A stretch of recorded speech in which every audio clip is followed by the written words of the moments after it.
Assalamualaikum warahmatullahi wabarakatuh. Salam muda berdaya guna. Kembali bersama saya. Saya sih baru pertama kali kesini ya teman-teman. Semuanya sahabat Oase. Jadi jangan menghujat saya ketika saya salah berkata atau tutur kata saya kurang mengenakan teman-teman semua atau menyinggung kalian semua ya. Itu bagus sih. Soalnya saya di sini menjelaskan sedikit tentang pendidikan atau bukan perbandingan sih. Kita lebih ke belajar dari negara-negara yang udah maju gitu ya. Ya, apa ya? Kali ini saya di sini Muhammad Basro. Sebelum bahas lebih lanjut atau panjang lebar mengenai tentang pendidikan, saya akan memperkenalkan dulu nih. Sekarang saya syuting berada di cafe kopi.ni_Ponorogo. Kalian bisa follow aja Instagramnya di sini nih. Nanti edit ya, di sini nih. Nah, kalian bisa edit aja para editor di sini.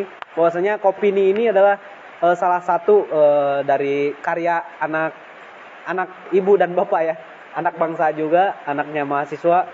Jadi kalian bisa berdiskusi atau minta tanggapan tentang hal-hal yang sulit di muka bumi ini dan hal yang pokoknya susah banget untuk dijelaskan. Untuk itu kalian bisa datang ke kopi.ni. Lanjut ke pembahasan yang akan saya bahas mengenai tentang pendidikan atau kita tahulah di sini banyak banget yang mengidami K-pop Korea atau negara Korea. Nah, negara Korea Selatan adalah negara yang terkenal dengan gadgetnya. Kalian sendiri pasti salah satu dari kalian ada yang sedang memakai produk atau gadget yang dari produk negara Korea Selatan ya. Dan juga terkenal dengan dramanya gitu Korea itu ya. Bukan berarti kita berdrama dalam hidup, namun drama-drama serial atau film ya terkenal, film-film Descendant of the Sun atau yang lainnya banyak sekali. Atau juga musik-musiknya. Ya mungkin saya sendiri sebagai pecinta musik tidak terlalu menyukai musik-musik Korea. Ini jujurnya ya, bukan saya membenci, ini jujurnya gitu ya. Dalam kesempatan hal ini juga saya bukan mau menjelaskan tentang drama atau mungkin musik-musik yang berada di Korea yang sangat terkenal atau teknologinya. Saya akan lebih ke menyinggung negara Korea. Karena apa? Karena negara Korea Selatan itu adalah negara yang termasuk negara yang maju gitu. Padahal tahun kemerdekaannya itu sama dengan Indonesia gitu. Yaitu 1945. Itu kan aneh banget. Dan kok bisa gitu ya negara Korea Selatan semaju sekarang ini dan diidam-idamkannya para ukti-ukti yang ada di Indonesia gitu. Aneh kan? Bener gak? Ya seperti itu teman-teman. Sistem pendidikan di Korea Selatan termasuk dalam deretan negara Asia yang berhasil menembus peringkat dunia dalam bidang pendidikan, yaitu adalah Korea Selatan gitu.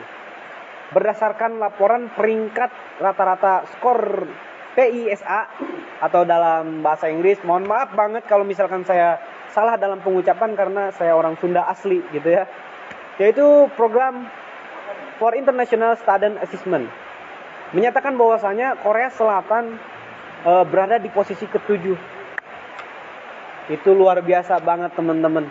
Karena apa? Karena yang saya tadi ceritakan bahwasanya Korea Selatan itu tingkatannya sama dulu tuh dengan Indonesia. Namun dalam tingkatan pendidikan di dunia atau di Asia itu peringkatnya ke-7, bisa berada di atas. Itu sangat luar biasa, pencapaian yang keren gitu dan patut kita pelajari. Bukannya contoh, kalau dicontohkan kita harus menirunya benar-benar gitu, tapi lebih ke memodifikasi bagaimana sehingga Korea Selatan itu bisa menduduki peringkat ke-7 gitu di Asia. Keren banget. Mulai dari pendidikan matematikanya itu berada di skor 514 dan juga sains, di bidang sainsnya itu 519, sebuah pencapaian yang luar biasa bagi negara yang baru membangun sistem pendidikannya di akhir abad ke-20. Keren banget. Yang mungkin bisa saya simpulkan atau enggak menyimpulkan sih, lebih ke apa ya? Saya teliti bahwasanya ketika pendidikan itu maju, itu karena ada guru. Nah, ketika kita singgung sedikit ke Jepang. Dulu ketika Perang Dunia Kedua, Kaisar Hirohito, kalau saya salah benarkan ya editor. Nah, kalau Kaisar Hirohito dia menjelaskan bahwasanya ketika dibom Hiroshima dan Nagasaki oleh negara sekutu, dia yang Kaisar Hirohito Cari itu bukan siapa orangnya, tapi dia mencari guru-gurunya. Berapa guru yang tersisa di sini? Kita bangun nanti. Itulah kerennya negara Jepang, tapi kita bukan ke negara Jepang. Itu maksudnya negara-negara pendidikan yang maju itu seperti itu. Dia mengumpulkan guru daripada di negara kita ini, bukannya saya menjelekkan ya. Emang kayak gitu adanya, bener nggak? Bapak saya sebagai guru tidak diistimewakan gitu, aneh kan? Saya sangat sedih sebagai anaknya yang anak guru gitu ya. Harusnya mendapat pendidikan yang layak di Indonesia ini, tapi ya nggak apa-apa lah. Mungkin udah sistemnya kayak gitu, kita hanya bisa menerima, bersyukur, dan berubah. Bukannya menerima, bersyukur, dan tidur gitu kan, nggak enak. Kita harus berubah, bangkit, berjuang. Kita lanjut lagi bahwasanya para pelajar di Korea Selatan belajar di sekolah selama 16 jam, itu udah kayak full time kerja. Bener nggak? Keren banget. Itu baru belajar biasanya, belum lagi kita singgung selama bimbel. Jadi ada pelajaran tambahan di Korea Selatan itu. Jadi kita nggak bakalan nggak ragu lagi bahwasanya negara Korea Selatan itu berada di tingkatan negara ketujuh lah dalam pendidikan. Peringkat itu tidak diragukan lagi bahwasanya ketika di Indonesia sendiri bahwasanya ada sekolah full day itu baru tahun 2017 atau 16. Pokoknya ketika saya kelas 2 SMA. Itu kan ya mau gimana lagi, dari dulu sampai sekarang kita berada di negara yang berkembang gitu ya. Lama-lama berkembang dan alhamdulillah pindah ibu kota ke Kalimantan.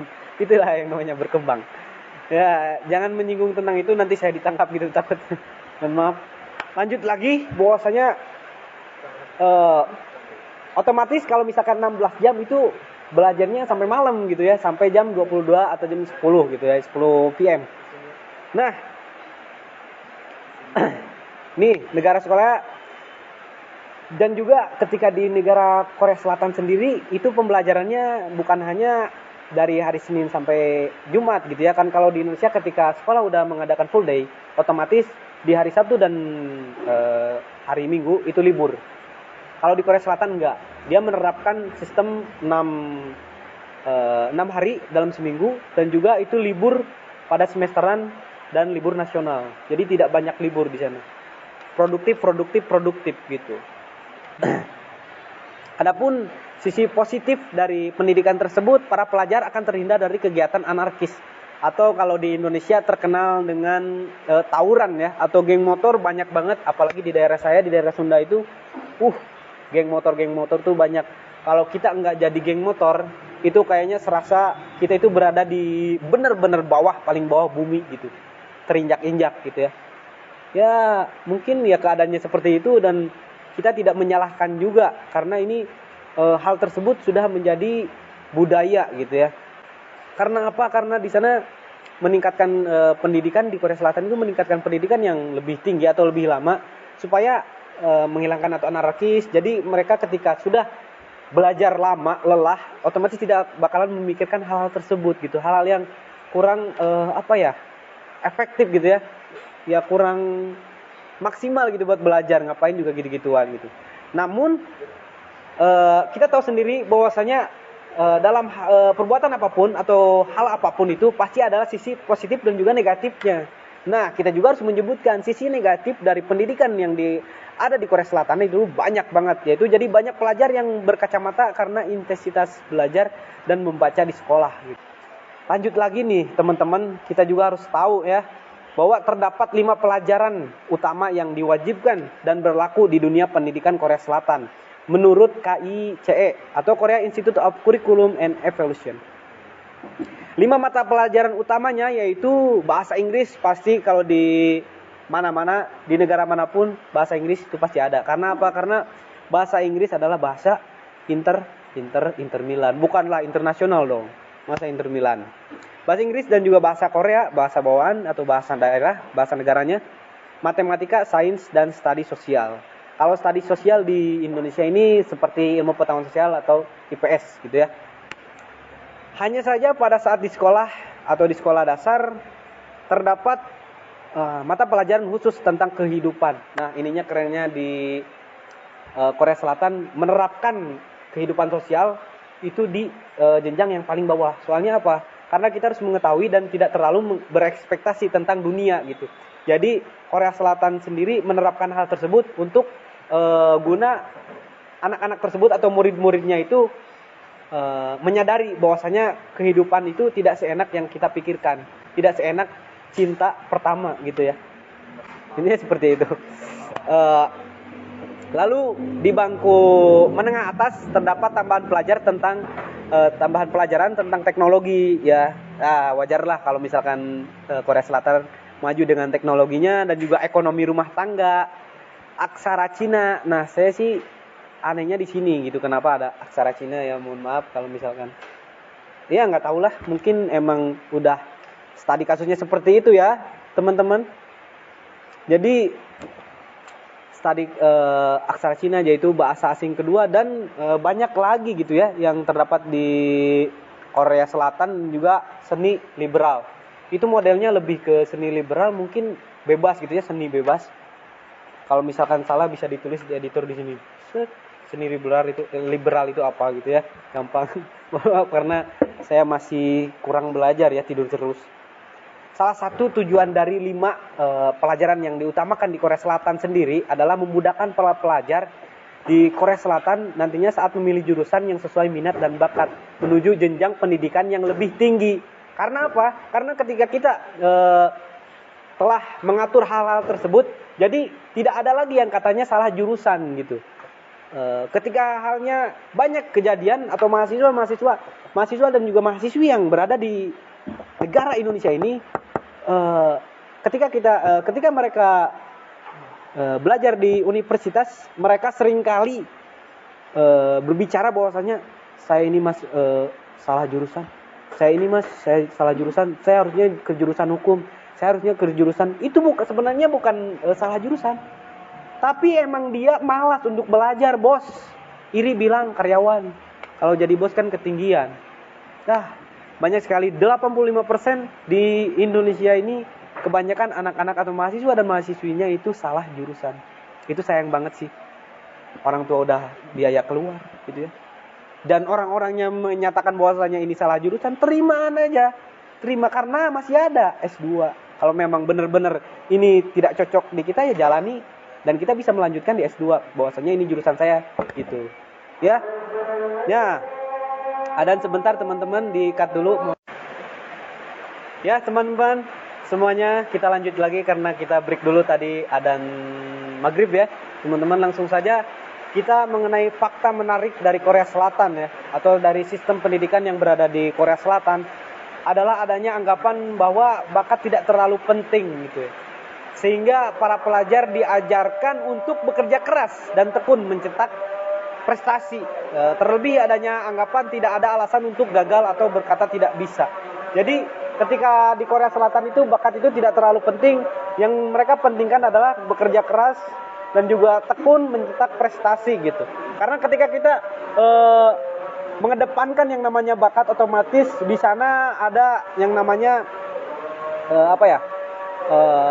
lebih ke membanggakan yang namanya bakat. Nah, di Korea Selatan sendiri tidak ada seperti itu.